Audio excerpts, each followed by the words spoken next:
Wow. Talk about reliving your childhood. Growing up, the Ninja Turtles were a huge part of my childhood, but before I go any further, I must stress that I didn't grow up with the original cartoons. The Turtles that I grew up with was the cartoon that came out in the early 2000s and these three movies. And boy, let me tell you, I loved these movies growing up. Well, the first two at least.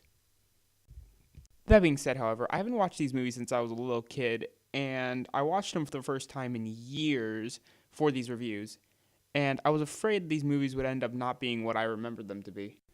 But let me say this loud and clear. I loved this movie. Now, that may be a pretty biased thing to say, being that I grew up with these movies and I have a nostalgic attachment to them, and I could easily see why someone wouldn't like this movie very much, but for me personally, this movie just absolutely entertains me to no end. Watching the Turtles do their thing just causes me to ooze with excitement. Get it? Ooze? Like the stuff used to make the... Never mind, moving on. But yeah, like I was saying, watching the Turtles do what we know and love them for in a live-action form just brings out the kid feeling in me. The plot goes as follows. The crime in New York is increasing rapidly out of control, and the reporter April O'Neil is doing an abundance of news stories on the increasing crime. She believes that a group of organized ninjas known as the Foot are responsible for these crimes. As you would figure, not many people really believe her. But what do you know? Turns out the Foot are real, and their leader Shredder isn't exactly happy with this news reporter constantly running stories on the Foot. This leads him to send a group of ninjas after her to shut her up. When performing their task to silence April, she is saved by the turtle Raphael. Raph then takes April to their turtle's lair, unknowingly being followed by one of the Foot. Afterwards, Shredder is informed about the location of the turtles and decides to send more Foot to go take them out. But the turtles just so happen not to be home, so they end up capturing their master Splinter. From there, the plot gets pretty predictable.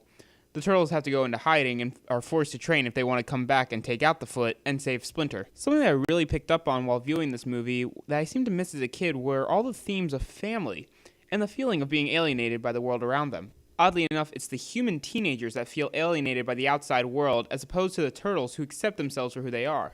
Shredder in fact uses this feeling of alienation to gain control of the teens of New York to build up his army.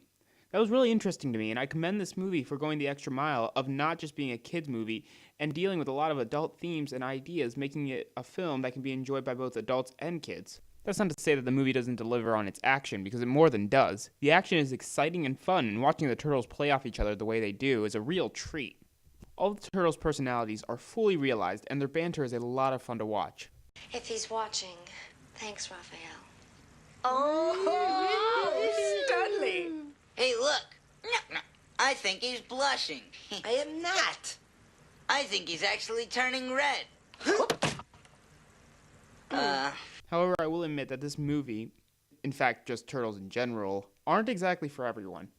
If you didn't grow up with the Turtles, you're not going to watch this movie and just suddenly fall in love with it. In fact, I could easily see someone saying that the Turtles are more irritating as opposed to funny. This movie is just for people who love the Turtles. All in all, I love this movie, and watching it gives me a thrill and brings me right back to my childhood. Thanks for watching.